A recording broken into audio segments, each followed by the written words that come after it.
ଈର୍ଷା ମଣିଷର ବୁଦ୍ଧିଭ୍ରଷ୍ଟ କରିଥାଏ। ଈର୍ଷା ମଣିଷ ମନରେ କ୍ରୋଧ ଉତ୍ପନ୍ନ କରିଥାଏ।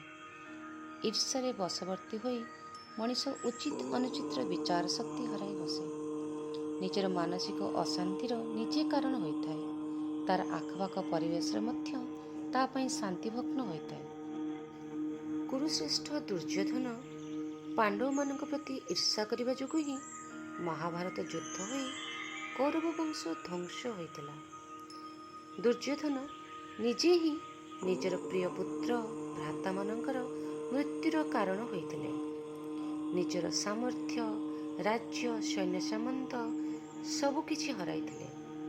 ସେହିପରି ଯିଏ ବିନା କାରଣରେ ଈର୍ଷାନ୍ୱିତ ହୋଇ କୌଣସି ନିର୍ଦ୍ଦୋଷର ଅପନିନ୍ଦା କରେ, ତାର ଚଲାପଥରେ କଣ୍ଟା ବିଛାଏ, ତାକୁ ବିପଦରେ ପକାଇବା ପାଇଁ ଚେଷ୍ଟା କରେ, ସେତେବେଳେ ଈଶ୍ୱର ସେ ନିର୍ଦ୍ଦୋଷର ଶକ୍ତି ହୋଇଥାନ୍ତି।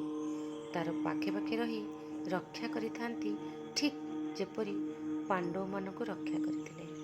ଅପରପକ୍ଷରେ ଈର୍ଷାଳୁ ବ୍ୟକ୍ତି ନିଜ ଅଜାଣତରେ ଶୈତାନୀ ଶକ୍ତିର ବଶବର୍ତ୍ତୀ ହୋଇଥାଏ।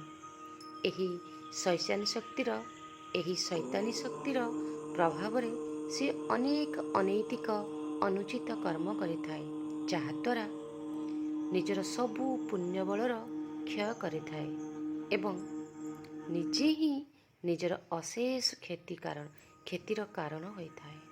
ତେଣୁ କାହାକୁ ଈର୍ଷା ନ କରି ତା ମଧ୍ୟରେ ଥିବା ଭଲ ଗୁଣଗୁଡ଼ିକୁ ପ୍ରଶଂସା କରିଲେ ନିଜ ମଧ୍ୟରେ ସେହି ଭଲ ଗୁଣଗୁଡ଼ିକର ପ୍ରଭାବ ପଡ଼ିଥାଏ। ଅନ୍ୟର ଉନ୍ନତିରେ, ଅନ୍ୟର ସଫଳତାରେ ଅସହଯୋଗ ନ କରି ସହଯୋଗ କରିବା, ଈର୍ଷା ବଦଳରେ ଭଲ ପାଇବା, ତେବେ ଆମର ଲକ୍ଷ୍ୟପଥକୁ ଈଶ୍ୱର କୁସୁମିତ କରିବେ। ଜୟ ଜଗନ୍ନାଥ।